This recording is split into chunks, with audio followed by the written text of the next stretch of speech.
What if I just came up here and just sang that whole fucking song? I just got into it and I just didn't tell a single fucking joke. Hello to the porn actress up here. Nice. How are you guys doing tonight? This is fun. I set up this whole show and it's been going good. Thank you. Continue applauding for me, by all means. Yeah, I've been doing pretty good. A girl told me the other day that I looked like if Jonah Hill ate Ray Romano. So that was nice. Nice little confidence booster for me. You know, it's always nice to meet a fan. I'm sure you understand. I made the executive decision recently. I used to have like a nice big beard, and I was like, I'm going with the mustache, you know? I woke up one day and I was just like, I'm done getting laid, I'm good. I'm just going strictly with the mustache, that's what I'm gonna do. It has not been working, like it does not look good. Like you all see me right now, you realize what this looks like. It looks fucking horrible, let's be honest. I feel like I look like a retired pedophile. Just like, oh, no more kids for me, please. I just want to spend some time alone here on my farm. That's me. Yeah, I got a fucking mic. They attached to me. This is a professional ass fucking operation going on here. Clap for the man who tried to pin this to my man boob. Clap for him. He's here filming me. Great shit, great shit. I don't know. I feel like I look like Wario's bisexual cousin. I don't know. It's just not. You know, I look like a character that like exists solely to just be exploited by the more nefarious side of deviant art. You know, that never works. That joke never works. I wrote that and I was like, everyone's gonna know what this means, and it just fucking never works. People look at me like, I don't get this. You guys weren't on deviant art making weird porn, I guess, when you were kids, like me, drawing characters fucking each other. Yeah, that's what I like to do in my free time. I don't know. It's been bad. Anyone gain weight during the pandemic? Be fucking honest. Fuck you. Are you those types of people who are like, yeah, I lost 12 pounds during actually, it was actually very good for me. The pandemic. Yeah, I gained 70 fucking pounds. Clap for that. Don't clap for that. It's not good. I turned on the news, and they were like, everyone, please, stay inside. Don't even go outside to walk. Please order takeout from local businesses so they can stay alive. And I was like, you got it. I will lead the charge. Yeah, and then I gained 70 pounds, and now I look like this. I used to be but a nimble twink, and now I am whatever this is. I don't know what I would refer to this as, but it's certainly not good. I took a flight back to New York, making some money now. I figured I'd do like the generous thing. I'm like, I'm gonna buy 2 seats. One for me, one for this area next to me. This way no one has to worry about sitting next to me, being stuck, you know, the middle seat next to this, you know. Trying to be nice. I get on the plane, I'm walking on, and I see that there's like a lady sitting in my extra seat, you know what I mean? So it put me in the uncomfortable position of having to like walk up. She's like, yeah, excuse me, miss. Yeah, that seat's actually for my fat ass, if you wouldn't mind.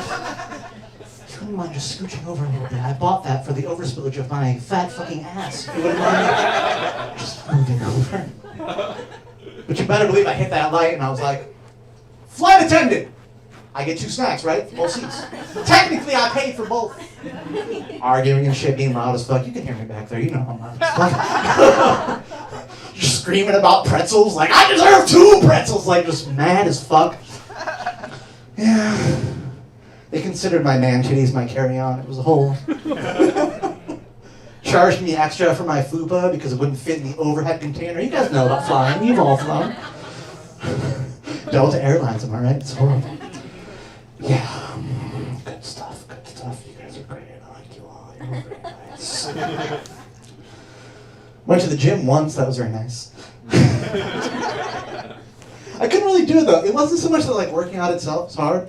It's more so the sheer amount of old men's fucking dicks that you see when you're changing in the locker rooms of these gyms. Do you know what I'm talking about? Does anyone know what I'm referring to? Yeah. Okay, yes. When you're changing, there will be old men, butt-ass naked, just strolling, striding about, like, no shame! I'm 70! Like, just their balls dangling. This one dude, No, I swear to God, this one guy like really like put me over the edge. You know, I'm like excited. I'm like, this is the first day of the rest of your life, Sam. You're gonna make a change. I'm getting all dressed and stuff, and this guy busts into the little fucking locker room, just butt naked. This gentleman. He looked like a gorilla with alopecia. This man, just hairless, nude, old man, walking towards me confidently. Dangling there in front of me was the oldest dick I've ever seen in my entire life. This man was like what, 60 or 70, but his dick was 102.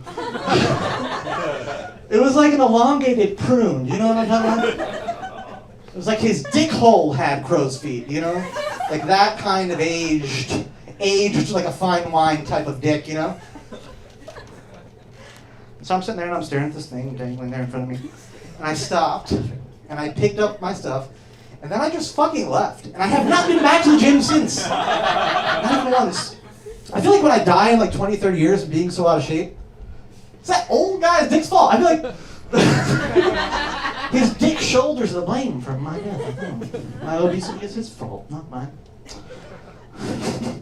That's how my mom raised me. Like, everything is not your fault. You're fat because of an old man in the gym, not because you have no self-control. That's why. Wonderful woman. This is what I like to throw. I like to throw this out there. I like to ask people, because I've been told by a lot of my ex-girlfriends' moms that I'm ethnically ambiguous. I don't know if you know what that means. I get a lot of questions of, where are your people from, Sam? You know, that kind of thing. Especially when I have the big beard. You know, a lot of people can't really guess. Just throw out some answers for me. There's no wrong answers, I promise. Except that there are tons of wrong answers. You will get canceled very, very quickly. When I used to have the beard, I asked this, and some guy from the back screamed out, he goes, "You look like a fucking Muslim!" Put a lot of stank on the word Muslim. It's harsh. And then later on, one of the comments was like, "Anyone here vote for Trump?" And I'll let you guys guess what he said. No, but let's get everyone involved. I want everyone to say something. Let's get this group. You can do it. You can all gather together, like Jeopardy style. You know, you can go for Puerto Rican for 500 if you want. Just, what do you think? Puerto Rican. Puerto Rican? You're cheating. I just said that. Why would I give it away like that? What about you? What do you think? I would answer Italian, maybe. Yeah. Italian? That's a good answer. What do you? Spanish? Conquistador. Probably. I can't speak Spanish. Not wrong.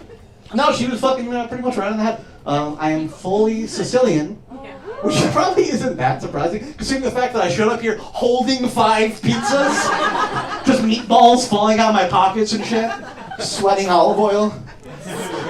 Yeah, I'm here for the show.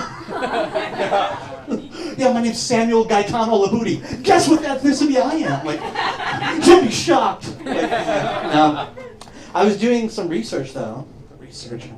I was just looking up stuff about my heritage, you know, you get interested. And I stumbled upon this website that's called Stormfront. Do you guys know what Stormfront is? No? Okay, I'm gonna ruin your day. Stormfront is a gigantic neo-Nazi message board, right? Fun. Yeah. And there was like 100 threads on Stormfront where they were like talking about whether or not Sicilians should count as white. It was apparently a hotly debated topic amongst the Nazis. And half of them were like, fuck no, Sicilians aren't white, fuck them. And the other half were like, hell yeah, Sicilians are white, they're great. And I was like, yeah! And I was like, wait, no! I'm just not sure I need that kind of support. I don't know when that's going to come in handy. Like, God forbid someone's giving me shit for being Sicilian. I'd be like, oh yeah? I happen to know a certain Nazi who would disagree with you, so... It looks like you're the fool. Yeah. Making light of Nazism, that's always good. This thing keeps flipping inside. I'm probably fucking up. Is this working?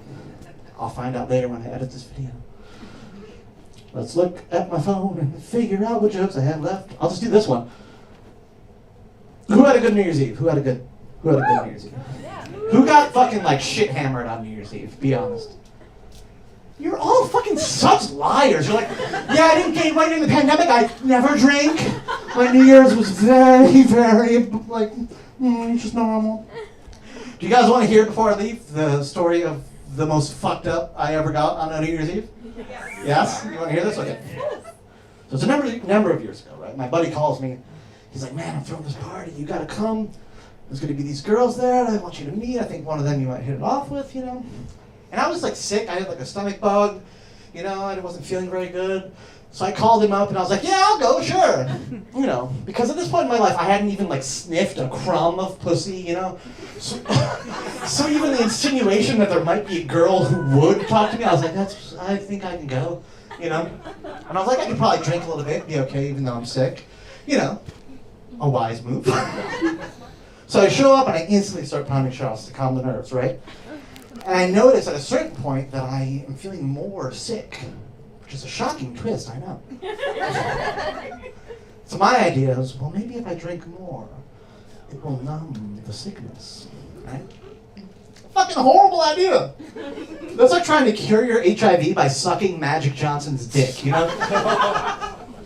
Like, it might not hurt, but it's certainly not going to help. It's not the solution. So at a certain point in the night, I'm fucking trashed, right? And these girls finally do arrive. And as soon as I see them, I leap from my chair and I yell, "You're here!" And I run towards them. And I jump into the air, mind you, probably about 48-inch vertical, just a guess. And I do an aerial twirl. In mid-air, I shit my pants and black out. Now, I think it's really, really important to view this from their perspective, you know what I mean? Where they're just like, yeah, go to this party, it'll probably be fun. As soon as they walk in, this very large, drunken man that none of them know charges at them and performs this strange pirouette where he proceeds to shit his pants and maybe die. It's not exactly the best first impression, that's all I'm saying. Although, plot twist, I did get laid that night, so... Yeah, that's a fucking lie. That's not true. I love to throw that in there because there's always someone who's like, good for you, man. As if that would fucking happen. As if these three young, attractive girls walking in the party, scoping out all the dudes, one of them just turns to their friend like, hey, I call dibs on the dude who shit himself. That's the man for me, yeah. Shout out to my girlfriend who's over there who did eventually decide to She did. She heard that joke before we started dating and she was like, yeah, that sounds good to me. Yeah, that's my time. Thank you all for coming out. I set up the show. I'm not sure if you're aware of that. But we've got a few more comics for you. It's going to be a good one. I am Sam LiButti. I love you all. Thank you very much.